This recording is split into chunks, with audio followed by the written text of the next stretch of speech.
I think many of us know that captivating stories and media about America's fabled western frontier have had a powerful and sometimes spellbinding impact on our culture. Growing up amidst industrialized New England during the 1960s, my friends and I were fascinated by images and tales of the western frontier, the ancient home of Native American peoples, wild wilderness landscapes, vast plains with herds of buffalo, towering mountains, spectacular canyons and rivers, and a place filled with adventure, including epic voyages of exploration and discovery. Once upon a time, once upon a time.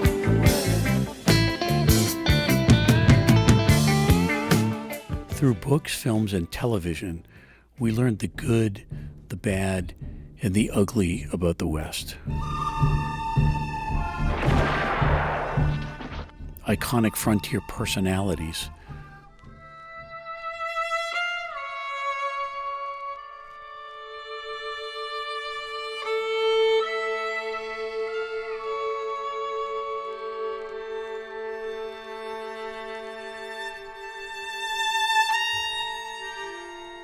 Hollywood accounts of the American West are often highly romanticized and even misguided.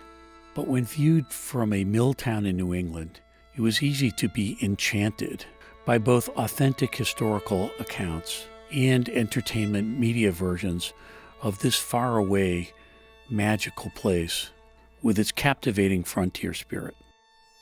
In the late 1960s, as a teenager, I seized an opportunity to travel west for the first time, eager to experience this mythical world and to find inspiration in its fabled frontier spirit. A friend's uncle had purchased a modest house in a remote ghost town called Telluride in the San Juan Mountains of southwest Colorado. He reportedly did this at the suggestion of Robert Redford, who had recently filmed part of Butch Cassidy and the Sundance Kid in Telluride. I never shot anybody before. One hell of a time to tell me.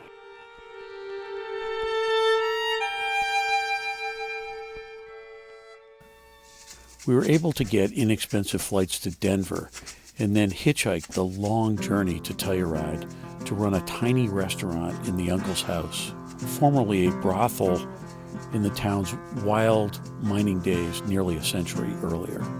On arrival, we were immediately charmed by this picturesque frontier town nestled into a spectacular box canyon amidst the grandeur of the rugged San Juan Mountains. The town at an elevation of 9,000 feet looked like a movie set for the kind of Hollywood Western movies and TV shows so familiar to us. Gunsmoke, Rawhide, Little Big Man, Bonanza, Stagecoach, High Noon, Tombstone, The Wild Bunch, and others. And we could appreciate why the Ute peoples had chosen this as an ancestral home hundreds of years earlier. We quickly settled into the uncle's house, an aging two-story wooden building called the Good Time Society. The adjoining garage was converted into a restaurant with 4 tables. We enlisted the help of a local friend named Hattie Billings and began to make bread, soups, and a few other menu items for the town's tiny population of a few dozen people, plus occasional tourists. Hosting customers at our little restaurant gave us an opportunity to meet the local community and left plenty of time to explore town and hike in nearby mountains. Day by day, the places we visited and the stories we heard brought the Old West to life in ways that we had hoped for, giving us an experiential glimpse into the remarkable homeland of the Ute peoples and into an important chapter in American history. At the peak of old mining days, the town's population soared to about 5,000 people, and we hiked through the mountains, seeing the remnants of those glory days, including panoramas of abandoned mine shafts, old vehicles and equipment, dilapidated shacks, and cemeteries. In the late 1800s, Tomboy Mine at Telluride was one of the richest gold mines in America, surrounded by other mines with names like Gold King, Smuggler, and the Liberty Bell. Traveling up to Tomboy from Telluride was a treacherous adventure on a narrow, rocky pathway across a precipice reaching several thousand feet into a high valley once home to a year-round community of miners.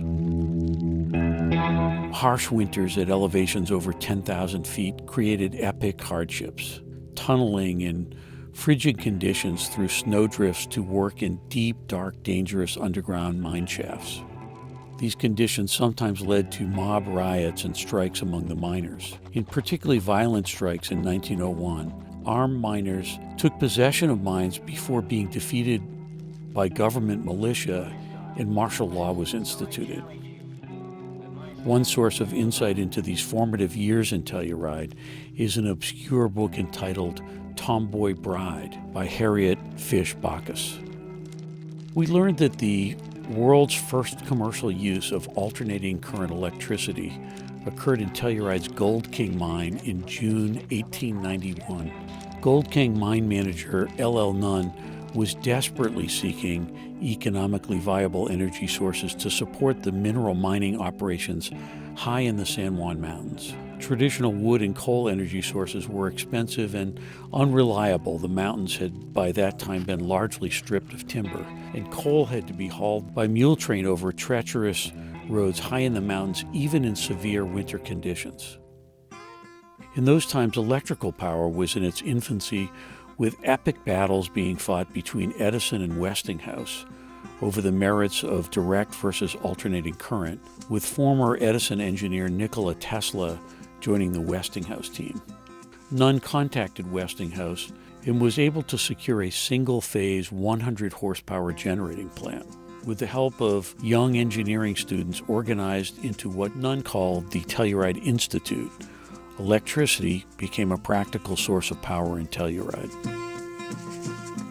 Among the ranchers that we came to know that summer was a colorful sheep rancher named Albert Aldesoro, whose large property was located high on a beautiful mesa at the entrance to the Telluride Canyon. We often visited Aldesoro in his mobile home on the mesa, bringing food from our restaurant and hearing his stories about earlier days in Telluride. As we approached the end of our time in Telluride, Aldesoro visited our restaurant on several occasions.